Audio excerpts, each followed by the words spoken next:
نماز استخارہ اور اس کا طریقہ۔ سیدنا جابر بن عبداللہ رضی اللہ تعالی عنہ بیان کرتے ہیں كان رسول الله صلى الله عليه وسلم يعلمنا الاستخارة في الأمور كما يعلمنا السورة من القرآن۔ رسول اللہ صلی اللہ علیہ وسلم ہمیں استخارہ اسی طرح سکھایا کرتے جیسا قرآن مجید کی کوئی سورت سکھایا کرتے۔ یقول، اور اللہ کے رسول صلی اللہ علیہ وسلم فرمایا کرتے، اذا ہم احدکم بالامر، جب تمہیں کسی بھی کام کا فکر لاحق ہو، جب تم کوئی بھی کام کرنا چاہتے ہو، فلیرکع رکعتین من غیر الفریضہ، تو تم 2 رکعتیں پڑھ لیا کرو، لیکن یہ 2 رکعتیں فرض نماز نہیں ہے، نوافل ہیں۔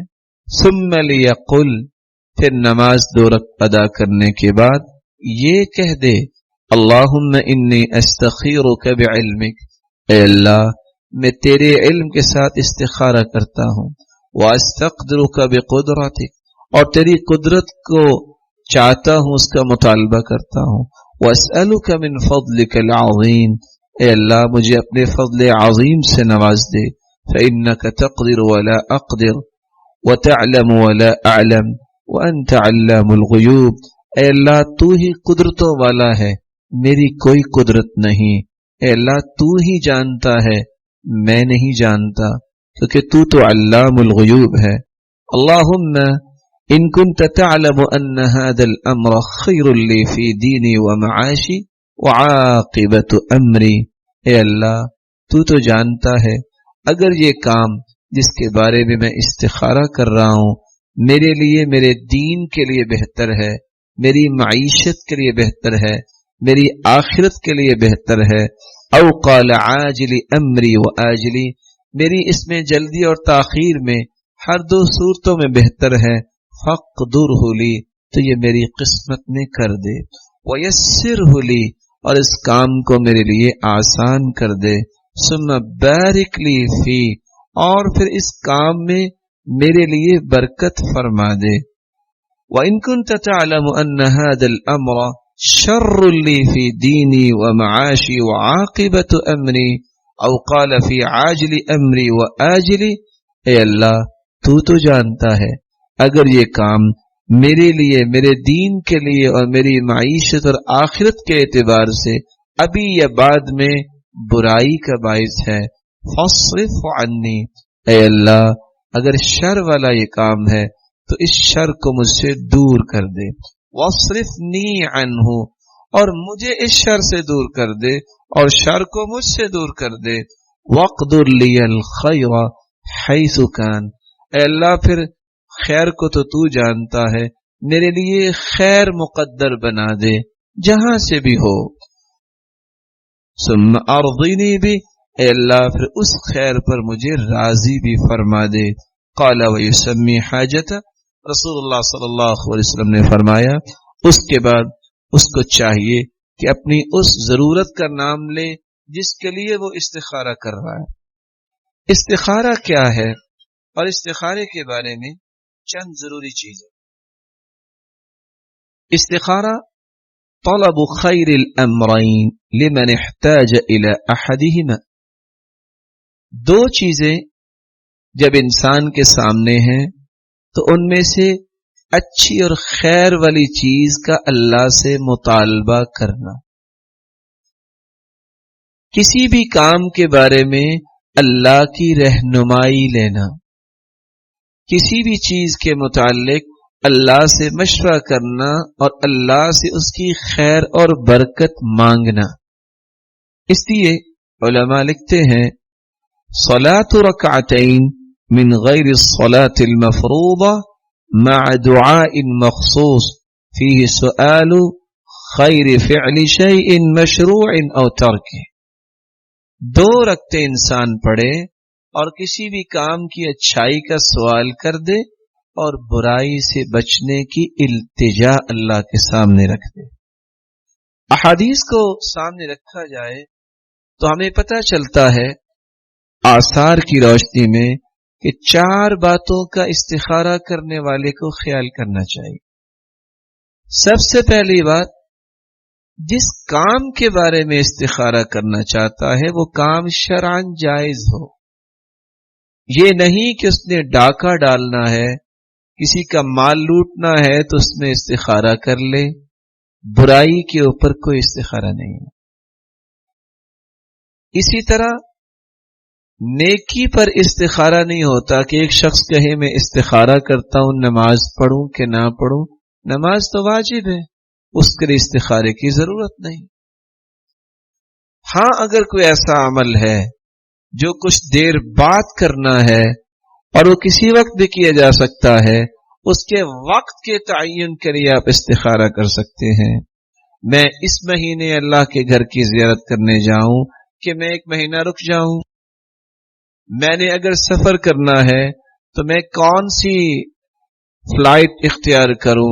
کیا میں ایمریٹس پہ جاؤں یا یہ ہے کہ سعودی ایئر لائنز پہ جاؤں؟ آپ اس طرح کا استخارہ تو کر سکتے ہیں، نیکی پہ استخارہ نہیں، کیونکہ نیکی تو کرنی ہے۔ برائی پہ استخارہ نہیں، کیونکہ برائی سے بچنے کا حکم ہے، اس میں استخارے کی ضرورت نہیں ہے۔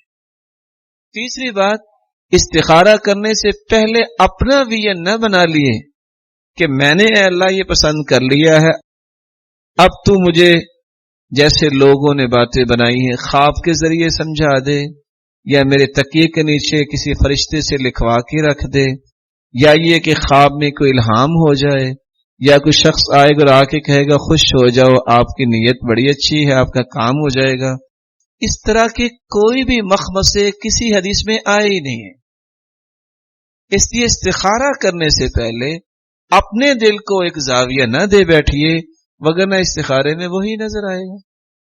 اور استخارے کا یہ قطعاً معنی نہیں ہے جو عام لوگ سمجھے بیٹھے ہیں کہ خواب آ جاتی ہے تو خواب کا معنی یہ نہیں کر رہا ہے، یا استخارہ کیا تھا تو وہ صبح اٹھے تو تکیے کے نیچے یہ چیز لکھی ہوئی پڑی تھی۔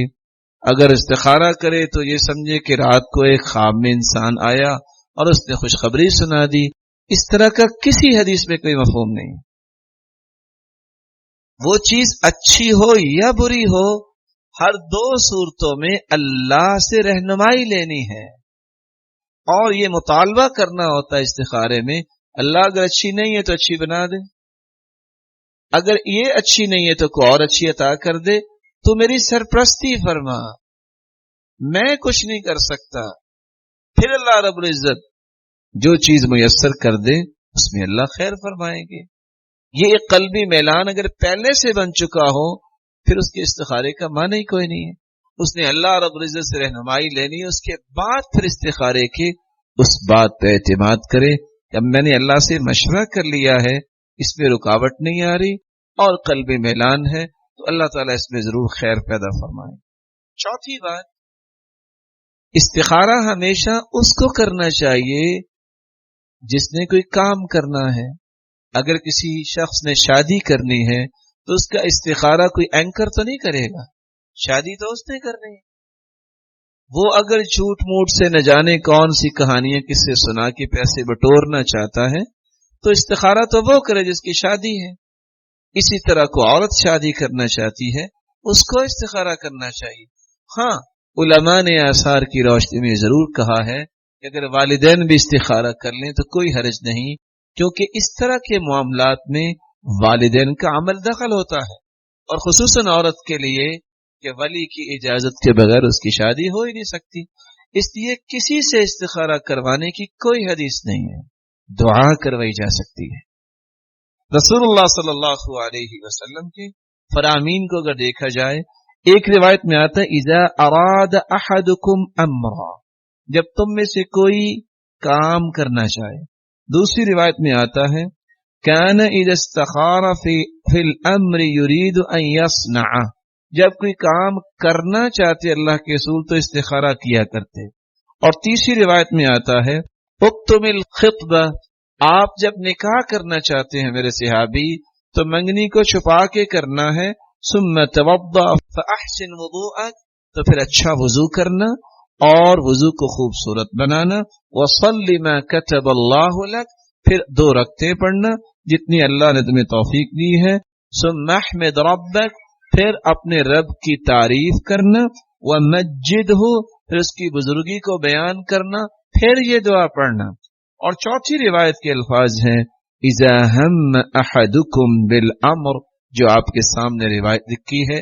جب انسان کسی چیز میں فکر مند ہو، اس کو کرنا چاہ رہا ہے کہ میں کروں کہ نہ کروں، ان دونوں پہلوؤں کو اللہ کے سامنے پیش کر دے تاکہ اللہ اس کے لیے آسانی کا پہلو میسر فرمائے. چھٹی بات استخارے کے بارے میں جو انسان کو سمجھنی چاہیے. کچھ لوگ کہتے ہیں استخارہ میں نہیں کر سکتا کیونکہ مجھے استخارے کی دعا یاد نہیں ہے. سعد بن ابی وقاص رضی اللہ تعالی عنہ بیان کرتے ہیں من سعادت ابن آدم رضاہ بما قضى اللہ لہ، آدم کے بیٹے کی سعادت مندی کی نشانی یہ ہے وہ راضی ہو جائے اس بات پہ جو اللہ نے اس کے لیے فیصلہ کیا. ومن شقاوت ابن آدم، اور انسان کی بدبختی کی علامت یہ ہے ترکہ استخارۃ اللہ، کہ وہ استخارہ کرتا ہی نہیں. یہ اس کی بدبختی کی علامت ہے. اس لیے صحابہ کرام کو اللہ کے رسول صلی اللہ علیہ وسلم نے استخارہ اسی طرح سکھایا جس طرح قرآن مجید کی صورت سکھایا کرتے تھے. اگر ایک مرتبہ استخارہ کیا ہے، دل میں اطمینان نہیں اور کام آپ نے کوئی نہیں شروع کیا، ساتویں بات استخارے کے متعلق، تو وہاں انس رضی اللہ تعالی عنہ کی بات کو یاد رکھا جائے اذا ہممت بامر فاستخر ربک فیہ 7 مرات، پھر 7 مرتبہ استخارہ کرو. پھر ثم انظر الى الذی یسبق الى قلبک، پھر جو چیز آپ کے دل میں پیدا ہو 7 مرتبہ کرنے کے بعد فإن الخیر فی، اللہ اس میں خیر ڈال دیں گے. اللہ رب العزت اس طرح کے مسائل کو سمجھنے کی توفیق عطا فرمائے. اللہ